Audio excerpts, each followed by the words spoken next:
Assalamualaikum warahmatullahi wabarakatuh. Ya, jadi setiap orang pastinya pernah berada di titik terendah dalam hidup, dan tidak terkecuali saya. Mungkin teman-teman kampus, teman-teman yang baru kenal saya melihat saya hidupnya mulus, selalu berjalan sesuai apa yang saya rencanakan, dan selalu menang lomba, selalu apply magang tuh selalu berhasil dan mendapat penghargaan dari kampus dan sebagainya. Namun hanya sedikit dari mereka tahu bahwasanya saya pernah berada di titik terendah dalam hidup, titik dimana saya kehilangan diri saya, kehilangan arah tujuannya, dan di titik dimana orang-orang yang saya harapkan untuk mendukung saya menjadi luka terdalam saya. Ya, dimulai pada tahun 2021, dimana saya adalah anak SMA yang mau lulus, dan disitu saya dikenal sebagai siswi yang pintar, selalu juara di angkatan, aktif organisasi, aktif di kelas, dan semua orang mengekspektasikan saya bahwasanya saya itu akan berhasil dengan mudah untuk masuk universitas. Namun realitanya berkata lain. Saya gagal di SNMPTN, saya gagal di SBMPTN, dan gak sedikit dari mereka mulai mencibir, kamu katanya pintar, kok masuk univ aja gak lulus? Ya, masih banyak lagi. Dan pilihannya pas itu adalah antara saya ambil yang mandiri atau saya gap year. Dan setelah berunding dengan orang tua saya, mereka pun berkeinginan untuk anaknya memiliki gelar sarjana. Namun kondisi keuangan juga tidak memungkinkan untuk mengambil mandiri. Akhirnya saya memutuskan gap year. Pada masa-masa gap year, saya tidak hanya belajar saja, saya bekerja juga. Semua kerjaan saya ambil pada saat itu, jadi babysitter, jadi admin di bakery, ngajar di berbagai tempat, hingga 1 minggu itu full saya ngajar. Dan ada di titik dimana saya merasa saya terlalu fokus untuk kerja dan tidak mementingkan untuk mengejar mimpi saya untuk masuk universitas. Dan setelah dilihat-lihat juga, setelah saya perhitungkan, ternyata uang selama 5 bulan saya kerja itu cukup untuk persiapan masuk universitas. Mulai dari uang pendaftarannya, untuk buku-bukunya, video-video dan sebagainya, sudah cukup sekali.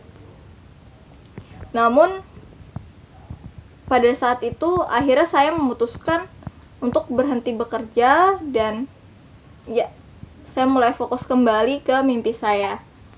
Lalu respon dari orang tua tidak sesuai dengan harapan saya. Mereka mulai marah-marah kepada saya, maki-maki saya dengan kata-kata yang seumur hidup tidak pernah mendengar kata-kata itu dari mereka gitu. Padahal sudah saya jelaskan alasannya, terus uangnya pun tidak memakai uang mereka, saya memakai uang saya sendiri untuk mempersiapkan itu. Namun tetap saja mereka tidak menggubris alasan saya, dan mereka pun masih memaki-maki saya sampai berbulan-bulan. Saya pada saat itu sedih sekali, dan setiap malam saya menangis, selalu menangis dalam diam, ya karena itu selalu dimaki segala macam. Dan singkat cerita, saya akhirnya lolos di universitas di UIN Jakarta dengan jurusan Kesehatan Masyarakat. Namun respon mereka bukannya bangga, tapi malah penolakan. Kamu ngapain sih ambil jurusan itu? Mau jadi apa kamu? Pokoknya papa gak mau bantuin kamu ya nanti. Ya, kata-kata itu yang dilontarkan oleh orang tua saya. Saya merasa sendirian untuk berjuang. Padahal mereka yang saya harapkan, orang pertama yang saya harapkan adalah yang mendukung saya. Namun malah mereka berbicara seperti itu. Karena mereka berbicara seperti itu, saya pun kesel, marah, ada perasaan benci ke mereka. Akhirnya untuk masa-masa di kampus pun, masa-masa kuliah pun, saya ngekos dan jarang pulang. 2 tahun berlalu, saya dipertemukan oleh 2 tahun pun berlalu, saya dipertemukan oleh sebuah komunitas lantai atas, yang mana itu untuk sekolah public speaking, yaitu KLA Youth School. Yang mana di kelas fundamentalnya, mentornya pun pernah berkata, kalau kamu tidak memikul beban apapun, seharusnya kamu berlari lebih cepat dibandingkan mereka yang memikul beban itu. Perkataan-perkataan, kalimat-kalimat itu benar-benar menghantam kepala saya dan terus menerus mengiang di kepala saya beberapa hari. Hingga saya berpikir, kenapa ya rasanya berat sekali untuk melakukan apapun? Dan setelah saya berpikir kembali, ternyata saya masih jiwanya masih berada pada tahun 2021, yang mana saya masih, pada saat itu saya dimaki oleh orang tua saya banyak kegagalan juga untuk masuk universitas, dan ya kadang dicibir oleh beberapa orang juga. Saya masih belum bisa memaafkan orang maupun keadaan pada saat itu. Dan saya rasa jika saya belum bisa memaafkan pada saat itu, saya tidak akan bangkit.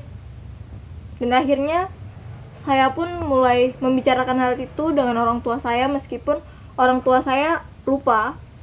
Namun itu tidak masalah bagi saya, karena saya ingin melepaskan beban maupun perasaan negatif pada diri saya untuk keadaan pada saat itu.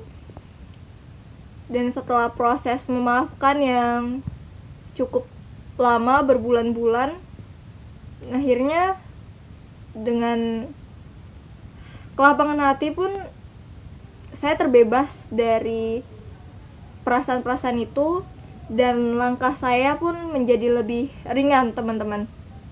Itu ketika saya mulai apply lomba, lalu menang, dan banyak lomba-lomba nasional maupun internasional yang saya daftarkan, saya menang. Lalu saya pun menjadi asisten dosen, lalu saya magang, selalu berjalan dengan lancar, hingga saya juga mendapatkan penghargaan dari kampus. Dan ya, ada satu pelajaran yang saya ambil,